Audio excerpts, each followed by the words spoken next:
Hey folks, what's going on? It is the 5th of March and it's a Sunday morning and it's rather early, but I have a long day ahead of me, so I thought I'd get up and get going, start sharing some stuff with you. I'd like to start by sharing that the weekend went really well, a lot of stuff going on. A new development regarding me personally is finally I have a t-shirt. Kelly, who is the lead singer with RAF, is also a graphic designer. And he'd been messing with the idea of making a t-shirt for me. And this is what he came up with. Well, actually, he came up with several designs, and this one I like the most. So Dereck Higgins Sound Waves. This is the prototype. He made one for me to see what I think of it. Kelly said because I do so many different types of music, he had a hard time coming with an image that was vague enough to maybe cover. And I like this. Sound Waves, I like it. He's going to make some. He's going to manufacture some. And as soon as they're available for sale, I will make a video and offer them to you. I showed this online yesterday on Facebook and got a lot of interest in it. I love it. I love it. It's an honor to have a t-shirt. I mean, it's one thing that you can make anyone can have a t-shirt made with your name on it, but having someone make a t-shirt because of what you do is I'm very much honored, very honored, very honored. I'm going to go so many different things. While I was out yesterday in the market, I stopped at Vinyl Therapy, and my friend Jesse gave me the flyer for the upcoming Acid Mother's Temple show. That's a nice one. They're coming back in May. They've been here several times. I've seen them twice now. Last time they came, I missed it. I'm going to try to go this time. This is good. So many inquiries in the comments, it's hard to keep up. I respond to the ones that prick my interest at the time. Almost all the queries could be of interest to me depending. But one that was asked yesterday that I'll respond to is someone asked, well, what do you think of black metal? I have to say that, because of my roots being in British explosion in the 60s, that the evolution of rock music absolutely interests me and interested me. And when things started to get heavy, that really interested me. So I do still like all forms of music, including metal. I don't collect it. I just have a few things. Like, for example, some of the bands that are, like really considered black metal. I don't have any of those records. Burzum, Mayhem. I don't have those records. Enthroned, Venom. I still have some Slayer, but that's not black metal. A metal band that maybe is considered black, but also considered Viking, that I really like, and I do have stuff by, is Enslaved, and this is Ratir. And I'm not into the myths and all that cultural stuff. That's fine. What I like is how it affects the music. Enslaved used some very interesting chord intervals and voices, probably based on ancient culture. It makes the music very interesting. I have that. I was listening to it last night. Like it really well. I also have this one by them. Axiom Ethica Odini. Really like this album, actually. Enslaved. Another band that I guess is considered sort of black metal, melodic black metal. Agalok. I have this one. Played this last night because it had been a long time. And of the bands, this one is okay. I keep it. This was given to me. I keep it. I do like it. But when it comes to that, I'm a big Opeth fan. And they're not black metal, but I really like Opeth. And I have this single by Morbid Angel, and I know that they're black metal. Nevermore, and the B-side is a electronic remix of the band. I don't vibe with the Satanist deal, although I guess you could say I'm anti-religious. I don't know if I would say I'm anti-religious, but What I would say is this is due to my own experience.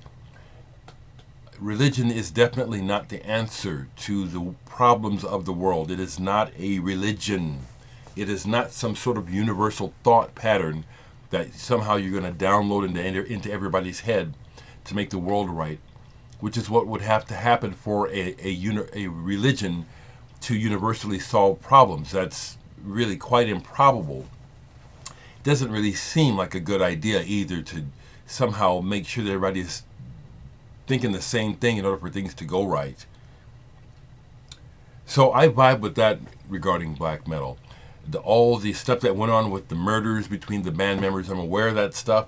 What do I think of it? It's too bad, It's too bad that that's what people do to each other. I'm not down with that. That's way uncool to me. But I love music, okay?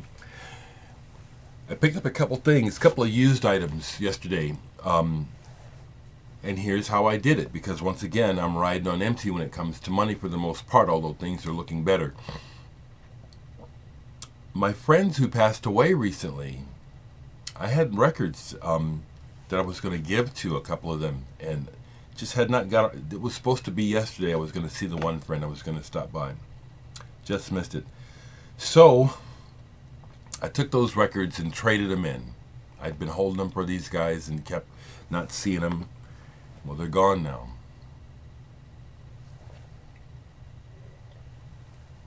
So I traded them, got a couple things. Years ago, I had a Tuxedo Moon collection, and I sold it. I went through a period where I thought this is too dark, so I picked this up, which is, you could call it a greatest hits. 1,000 Lives by Picture. This has a lot of their best known moments. What Use is on here, Crash, 59 Seconds, really good.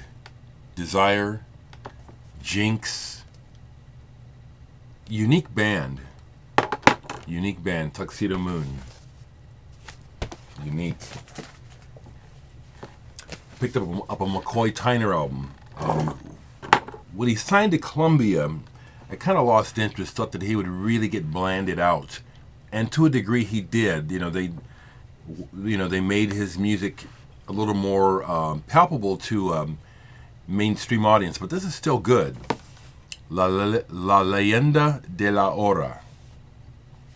It's still good. McCoy Tyner played piano with John Coltrane on some of Coltrane's greatest recordings.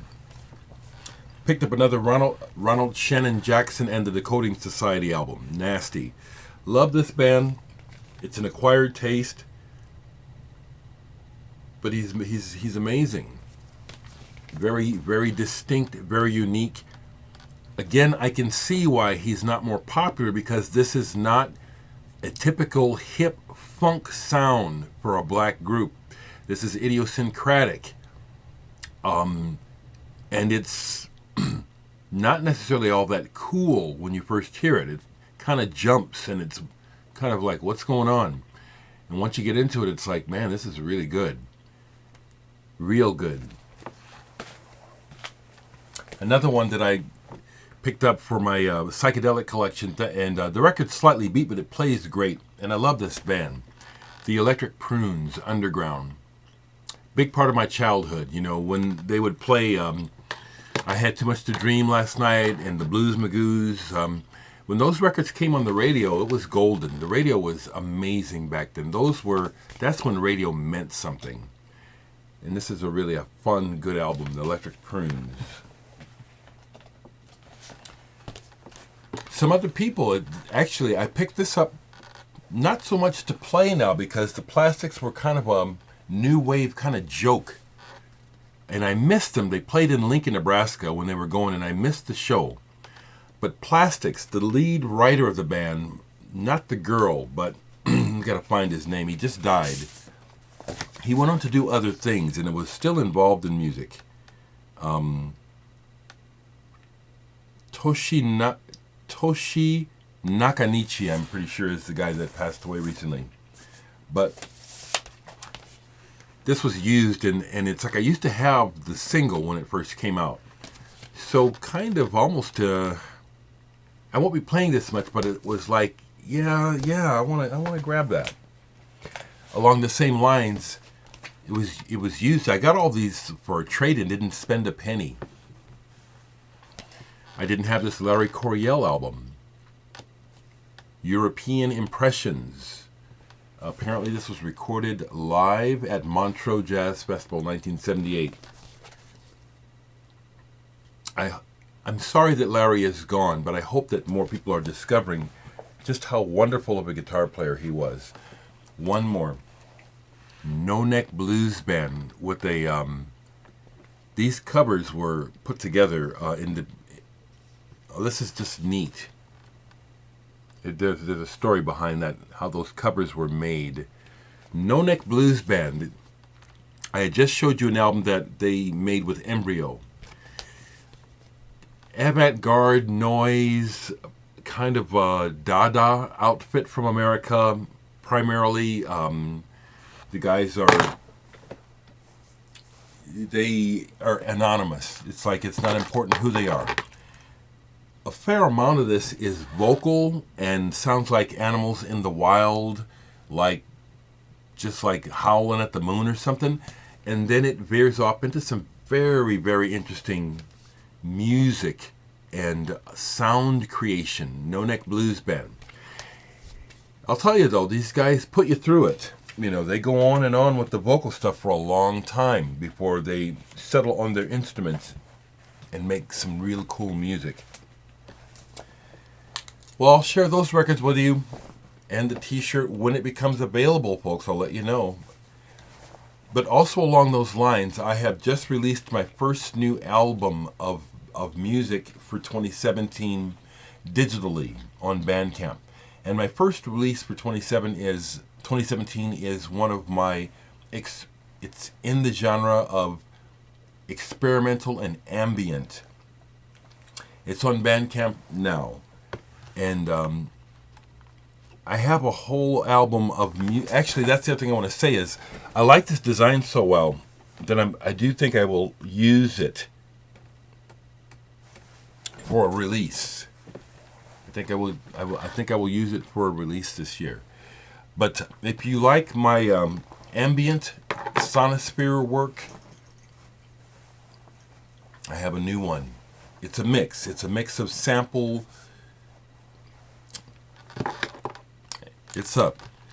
Folks, have a good day and evening. Whenever you see this, I hope life is treating you well. Whatever I'm forgetting to say, I'll try to remember it next time.